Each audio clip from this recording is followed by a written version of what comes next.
Early this morning, my fan cut off, and I noticed how loud the ringing of the tinnitus is.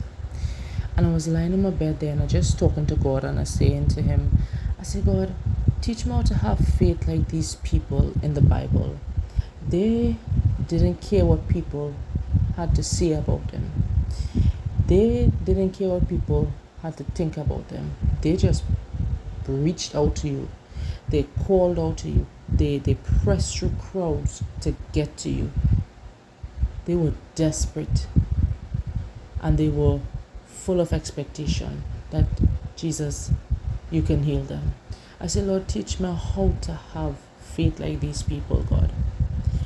And I was just lying down there, and the ringing, it started getting me a little bit. And I remember God reminded me of the scripture that in Him I live and I move and I have my being.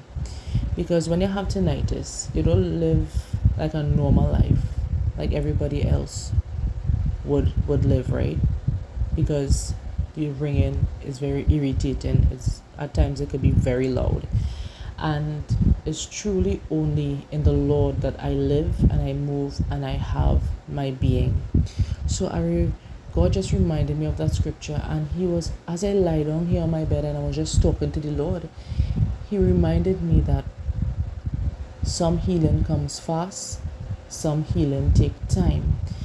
Because the key thing that He reminded me of is, even though these people reached out to Him, remember how much years they had their infirmities for. And He also reminded me some infirmities that He had healed me from, and some He healed me from some infirmities fast. But what He was encouraging me with is that some healing comes fast, some healing takes time. But that does not mean that He does not care for me. It does not mean that His eyes is not on me. It does not mean that He does not see what I'm going through or hear my prayer.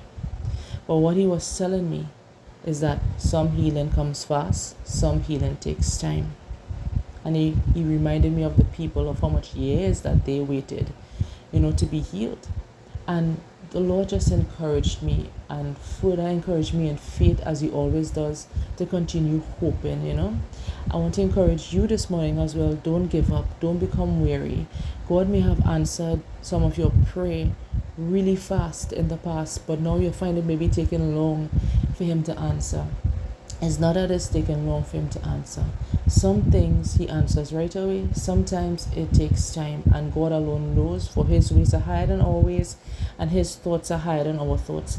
But He has given us His word, His promises, that we can stand on them, to encourage us not to go weary and not to give up. So be encouraged this morning in the Lord. Whatever you are facing, whatever you are going through, no matter how hard the situation is, remember what God has done for you, and continue to have hope. Continue to press into Jesus and seek Him. Don't become weary in seeking Him. Continue to seek Him. Continue to wait in expectation. And He will deliver you. He will heal you. He will give you victory. He will set you free. Some things happen fast. Some things take time. But God still loves you. And know that anything that you're facing right now, don't think that He loves you any less. Nothing can separate you from His love. So continue to be strong in the Lord. Continue to be expectant. And God will come true for you. So be encouraged.